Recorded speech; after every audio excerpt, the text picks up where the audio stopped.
It sounds ridiculous. How can Minecraft teach us anything about free will? Minecraft differs from other games such as Super Mario and Portal by not giving the player an obvious identity and objective. For example, in most of the Mario games, you take the role of a humble plumber from Brooklyn who just wants to save the princess. You have a limited amount of time in the original games for the NES, and in 64 you have to collect a certain number of stars to progress. The identity is clear, you are Mario, and the objective is even clearer. Beat the levels to save Peach. If you don't complete the objectives, you don't progress through the game. Minecraft is different. The identity is non-existent. The objective doesn't exist. Yes, you can beat the Ender Dragon and beat Minecraft, but 1, the game doesn't explicitly give you this goal, and 2, the game doesn't end after you beat the Ender Dragon. It doesn't even end early if you don't slay it in time. When you generate the world, you're thrown into it, and it's yours to explore and survive in. How much time you spend in it is up to you. But what does this have to do with free will?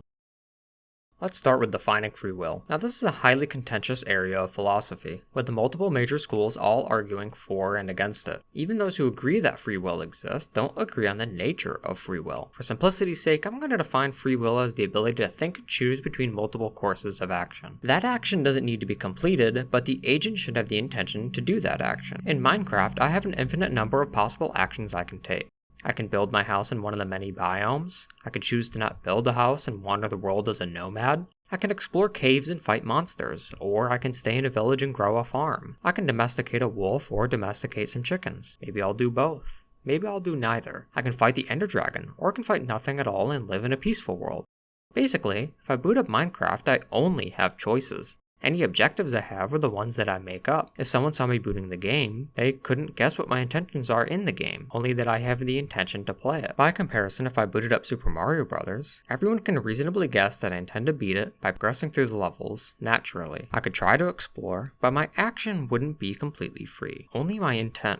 The game will eventually time out and I'll be kicked back to the start of the level. Only in Minecraft are my actions and my intentions both completely free. Now, why does this matter?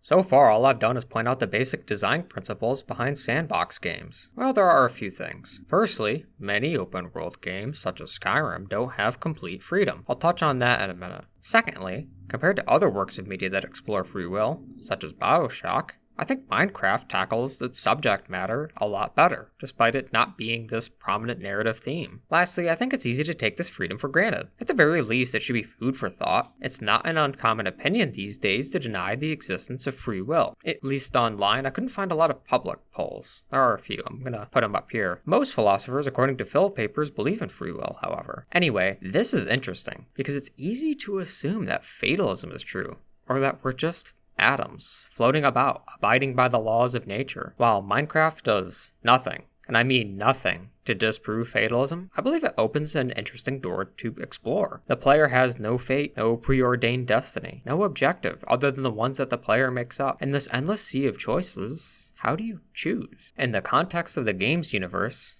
this is very interesting. Let's examine Skyrim for a moment. In Skyrim, you are the Dragonborn. This is not only your identity, this is your essential nature. Your destiny, cosmological destiny, is to defeat Alduin and save the world, and there's no running from this. Now, in the game, yeah, you can stall forever you if you want, just baking bread or killing mud crabs, but if you immerse yourself in the world, then doing anything but hauling your behind across Skyrim to defeat Alduin is dooming the world. It's also canon that Alduin gets defeated, so whether you, the player, defeats him or not is kind of irrelevant to the actual story. So in this sense, you don't really have the freedom to act or choose. Eventually, Alduin will be defeated by the Dragonborn, and you are the Dragonborn, whether you, the player, do it or not in the game. It's just how the destiny unravels.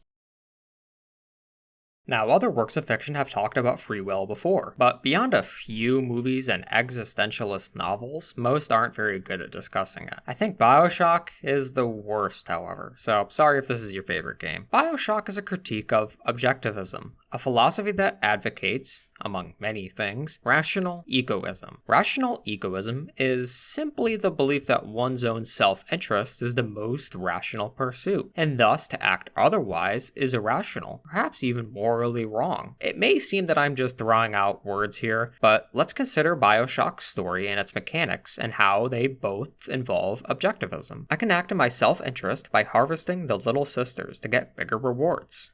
According to rational egoism, this is the most sensible choice. I can also save them, which would be irrational, according to rational egoism. Yeah, I don't have the freedom to help Atlas. I don't have the freedom to help Ryan. This is in spite of the fact that the game encourages freedom of choice. But it also has the big reveal, so spoiler warning, that you don't have complete free will after all because you were hypnotized. It's a mess and rather self-defeating. You don't have complete free will in the game, to be an objectivist or otherwise, and you're condemned to a single linear path. But Minecraft is different. I can choose to do whatever I want, and I'm completely free. There is no path, and if I make up a path, I can just unmake it. There is no fate in Minecraft. There is only the freedom of choice and action. As more and more people accept games as art and explore heavier themes in games, it's important to keep in mind that while they are entertainment, they can carry important messages too. Minecraft offers endless possibilities for the player. This world offers endless possibilities for you too. You're not on some linear path in real life with a set of objectives you need to complete. You're a real person with real freedom and real choice.